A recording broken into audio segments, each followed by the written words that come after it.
ಪ್ರಭು ಕ್ರಿಸ್ತರಲ್ಲಿ ಆತ್ಮೀಯ ಸಹೋದರ ಸಹೋದರಿಯರೇ, ಇಂದು ನಾವು ದೇವಾಲಯದಲ್ಲಿ ಯೇಸು ಬಾಲರ ಸಮರ್ಪಣೆಯ ಹಬ್ಬವನ್ನು ಆಚರಿಸುತ್ತಾ ಇದ್ದೇವೆ.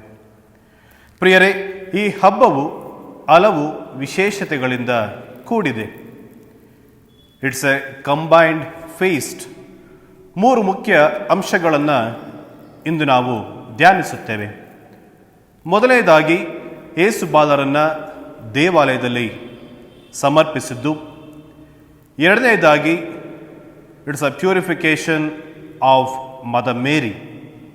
ಯಾಜಕ ಕಾಂಡ 12ರಲ್ಲಿ ನೋಡುವಂತೆ ಬಾಣಂತಿಯರ ಶುದ್ಧೀಕರಣದ ಬಗ್ಗೆ ನಾವು ಓದುತ್ತೇವೆ. ಹಾಗಾಗಿ ಮಾತೆ ಮರಿಯಮ್ಮನವರ ಶುದ್ಧತೆಯ ಹಬ್ಬವು ಎಂದು ಅನೇಕರು ಕರೆಯುತ್ತಾರೆ. ಹಾಗೂ ಮೂರನೇದಾಗಿ ಫೀಸ್ಟ್ ಆಫ್ ಕ್ಯಾಂಡಲ್ ಮಾಸ್. ಇಂದು ಗುರುಗಳು ಮೇಣದ ಬತ್ತಿಗಳನ್ನು ಆಶೀರ್ವದಿಸುತ್ತಾರೆ. ಮೇಣದ ಬತ್ತಿಗಳೊಂದಿಗೆ ನಾವು ದೇವಾಲಯವನ್ನು ಪ್ರವೇಶಿಸುತ್ತೇವೆ.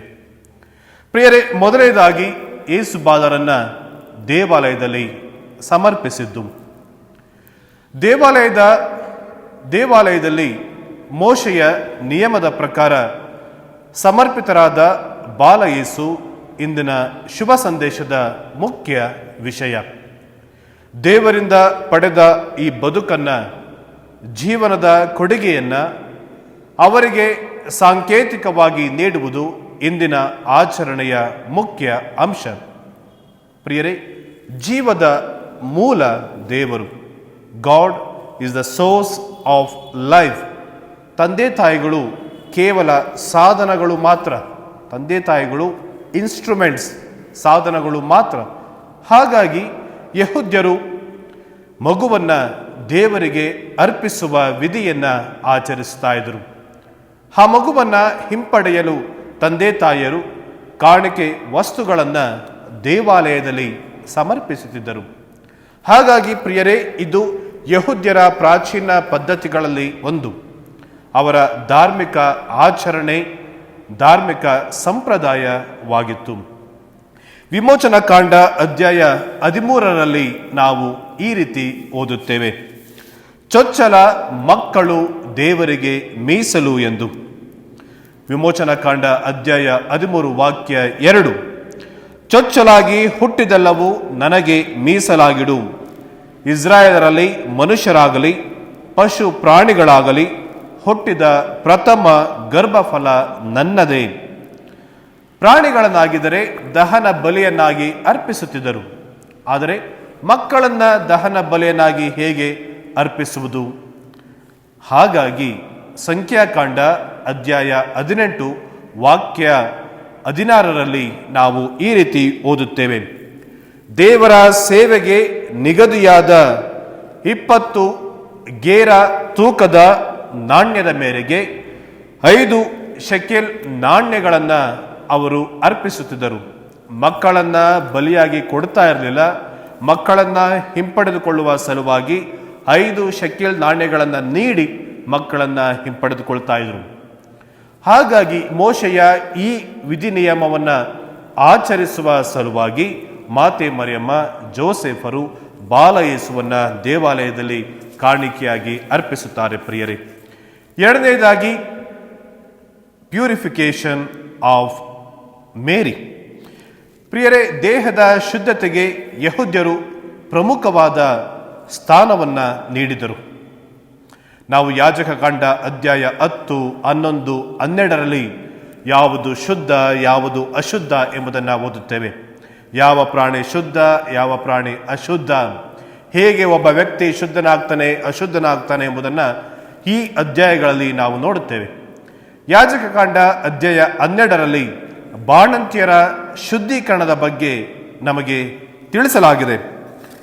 ಅಧ್ಯಾಯ 12 ವಾಕ್ಯ 6 ಈ ರೀತಿ ತಿಳಿಸುತ್ತೆ: ಪ್ರಿಯರೇ, ಗಂಡು ಮಗುವನ್ನು ಹೆತ್ತರು, ಹೆಣ್ಣು ಮಗುವನ್ನು ಹೆತ್ತರು. ಆಕೆಯ ಶುದ್ಧೀಕರಣ ದಿನಗಳು ಮುಗಿದಾಗ ಆಕೆ ದಹನ ಬಲಿಗಾಗಿ 1 ವರ್ಷದ ಕುರಿಯನ್ನು, ದೋಷ ಪರಿಹಾರಕ್ಕಾಗಿ 1 ಪಾರಿವಾಳವನ್ನು ಇಲ್ಲದೆ ಬೆಳವ ಅಕ್ಕಿಗಳನ್ನು ದೇವ ದರ್ಶನದ ಗುಡಾರದ ಬಾಗಿಲಿಗೆ ತಂದು ಯಾಜಕನಿಗೆ ಅರ್ಪಿಸಬೇಕು ಎಂದು. ಯೆಹೂದ್ಯರ ನಿಯಮದ ಪ್ರಕಾರ ಒಬ್ಬ ತಾಯಿ ಮಗುವಿಗೆ ಜನ್ಮ ನೀಡಿದ ನಂತರ ಗಂಡು ಮಗುವಾದರೆ 40 ದಿನ ಅಶುದ್ಧಳಾಗ್ತಾ ಇದ್ದು. ಅಂದರೆ ಅವರು 40 ದಿನ ದೇವಾಲಯಕ್ಕೆ ಬರ್ತಾ ಇರಲಿಲ್ಲ. ಕಾರಣ ರಕ್ತಸ್ರಾವದಿಂದ ಅವರಿಗೆ ವಿಶ್ರಾಂತಿಯ ಅವಶ್ಯಕತೆ ಇತ್ತು. ಈ ಎಲ್ಲ ಉದ್ದೇಶಗಳಿಂದ ಯೆಹೂದ್ಯರ ಈ ಪದ್ಧತಿ ಅರ್ಥಗರ್ಭಿತ ಅನ್ನಿಸುತ್ತೆ ನಮಗೆ. ಮತ್ತು ಹೆಣ್ಣು ಮಗುವಾದರೆ 80 ದಿನ ಅವರು ಅಶುದ್ಧರು ಎಂದು ಪರಿಗಣಿಸ್ತಾ ಇದ್ರು. ಹಾಗಾಗಿ ಮಾತೆ ಮರಿಯಮ್ಮ ಜನ್ಮ ನೀಡಿದ್ದು ಗಂಡು ಮಗುವಿಗೆ, ಕ್ರಿಸ್ತನಿಗೆ. ಹಾಗಾಗಿ 40ನೇ ದಿನ ಅವರು ದೇವಾಲಯಕ್ಕೆ ಬರ್ತಾರೆ. ಇಂದು ನಾವು ಲೆಕ್ಕ ಹಾಕುವುದಾದರೆ ಕ್ರಿಸ್ತ ಜಯಂತಿ ಮುಗಿದು 40 ದಿನಗಳು ಆಗಿದೆ ಪ್ರಿಯರೇ. ಹಾಗಾಗಿ ಅವರು ದೇವಾಲಯದಲ್ಲಿ ಬಂದು ಕಾಣಿಕೆಯನ್ನ ಅರ್ಪಿಸುತ್ತಾರೆ. ಮಾತೆ ಮರಿಯಮ್ಮನ ಶುದ್ಧೀಕರಣದ ವಿಧಿಯಲ್ಲಿ ಅವರು ಭಾಗವಹಿಸುತ್ತಾರೆ. ಪ್ರಿಯರೇ, ಯಾಜಕಗಣ ನಮಗೆ ತಿಳಿಸುತ್ತೆ, ಶ್ರೀಮಂತರಾದರೆ ಒಂದು ಕುರಿಯನ್ನ ಬಲಿ ಕೊಡ್ತಾ ಇದ್ರು. ಬಡವರಾಗಿದ್ದರೆ 2 ಬೆಳವಕ್ಕಿ ಅಥವಾ 2 ಪಾರಿವಾಳಗಳನ್ನು ಅವರು ಕಾಣಿಕೆಯಾಗಿ ನೀಡ್ತಾ ಇದ್ರು.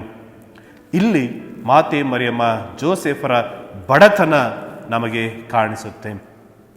ಮೂರನೇದಾಗಿ ಇಂದಿನ ಆಚರಣೆಯನ್ನ ಫೀಸ್ಟ್ ಆಫ್ ಕ್ಯಾಂಡಲ್ ಮಾಸ್ ಎಂದು ನಾವು ಕೂಡ ಕರೆಯಬಹುದು. ಕಾರಣ today the priest will be blessing the candles for liturgical and personal use.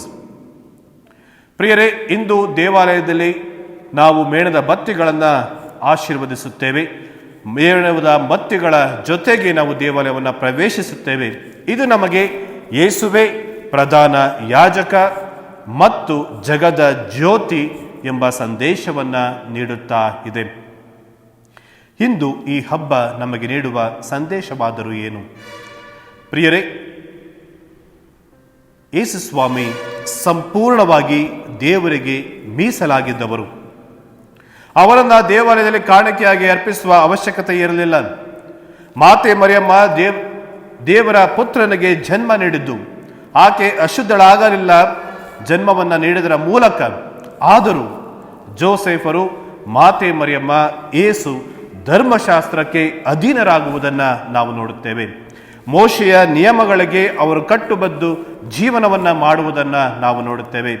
ಮಾತೆ ಮರಿಯಮ್ಮವಾಗಲಿ ಜೋಸೆಫರಾಗಲಿ ನಾವು ಜನ್ಮ ನೀಡಿದ ದೇವರ ಪುತ್ರನಿಗೆ ಎಂದು ಯಾವುದೇ ಸವಲತ್ತನ್ನು, ವಿಶೇಷ ಸವಲತ್ತನ್ನು ಕೇಳಲಿಲ್ಲ. ಯಾವುದೇ ಮೀಸಲಾತಿಯನ್ನು ಅವರು ಕೇಳಲಿಲ್ಲ. Mary and Joseph never claimed for any special privileges. ಅವರು ದೇವರ ಧರ್ಮಶಾಸ್ತ್ರಕ್ಕೆ ತಮ್ಮನ್ನೇ ಅಧೀನರಾಗಿಸುವುದನ್ನು ನಾವು ಇಂದಿನ ಆಚರಣೆಯಲ್ಲಿ ನೋಡ್ತೇವೆ. ಗಲಾತ್ಯರಿಗೆ ಬರೆದ ಪತ್ರದಲ್ಲಿ ನಾವು ನೋಡ್ತೇವೆ ಪ್ರಿಯರೇ.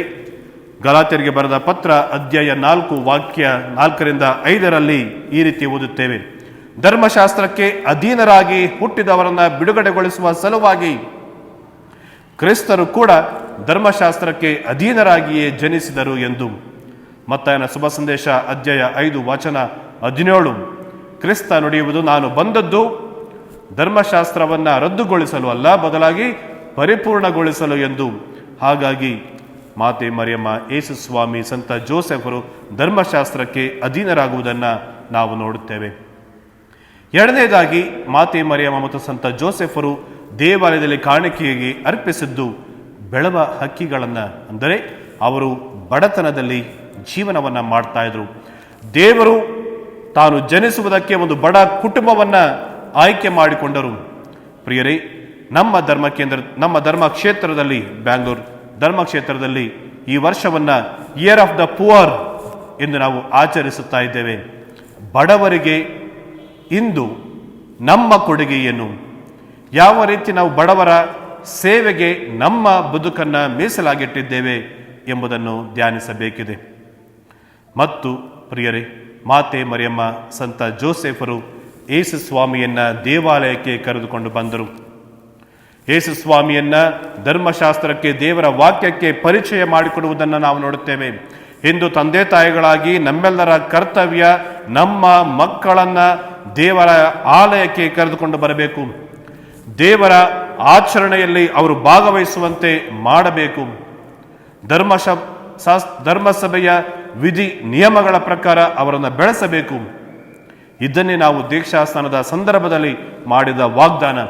ಆ ದೀಕ್ಷಾಸ್ನಾನದ ವಾಗ್ದಾನಗಳಿಗೆ ಕಟ್ಟು ಬಿದ್ದು ನಾವು ನಮ್ಮ ಮಕ್ಕಳನ್ನು ದೇವರ ಭಕ್ತಿಯಲ್ಲಿ ಬೆಳೆಸಬೇಕಾದ ಜವಾಬ್ದಾರಿಯನ್ನು ಮಾತೆ ಮರಿಯಮ್ಮನವರಿಂದ, ಸಂತ ಜೋಸೆಫರಿಂದ ನಾವು ಕಲಿಯಬೇಕಿದೆ. ಮತ್ತು ಇಂದಿನ ಶುಭ ಸಂದೇಶದಲ್ಲಿ ನಾವು ಅನ್ನ ಮತ್ತು ಸಿಮಿಯೋನರ ಬಗ್ಗೆ ಆಲಿಸುತ್ತೇವೆ. ದೇವಾಲಯದಲ್ಲಿ ಸಾವಿರಾರು ಜನ ನೆರೆದಿದ್ರು, ಆದರೆ ಯೇಸುವನ್ನ ಗುರುತಿಸಿದ್ದು ಸಿಮಿಯೋನ ಮತ್ತು ಅನ್ನ. ಇಂದು ನಾವು ಪುಣ್ಯಕ್ಷೇತ್ರಗಳಿಗೆ, ಧ್ಯಾನ ಕೇಂದ್ರಗಳಿಗೆ ಹೋಗಬಹುದು, ಆದರೆ ದೇವರನ್ನ ಗುರುತಿಸಬೇಕಾದಲ್ಲಿ ಆ ವಿಶ್ವಾಸ ನಮ್ಮಲ್ಲಿ ಇರಬೇಕು.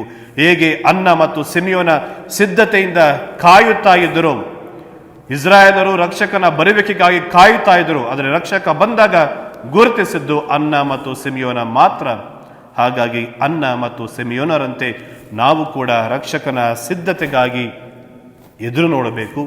ಪ್ರತಿಯೊಂದು ಬಲಿಪೂಜೆಯಲ್ಲಿ ಕ್ರಿಸ್ತನನ್ನು ಭುಜಿಸುವುದಕ್ಕೆ ಯೋಗ್ಯವಾದ ರೀತಿಯಲ್ಲಿ ಸಿದ್ಧತೆಯನ್ನು ಮಾಡಿಕೊಳ್ಳಬೇಕಿದೆ ಪ್ರಿಯರೇ. ಹಾಗಾಗಿ ಇಂದು ವಿಶೇಷವಾಗಿ ಈ ಹಬ್ಬದ ದಿನ ಪ್ರಾರ್ಥಿಸೋಣ. ನಾವು ಅನ್ನ ಮತ್ತು ಸಿಮಿಯೋನರಂತೆ ದೇವರ ದರ್ಶನಕ್ಕಾಗಿ ಕಾಯೋಣ. ಈ ಬಲಿಪೂಜೆಯಲ್ಲಿ ದೇವರ ದರ್ಶನ ನಮಗಾಗಲಿ.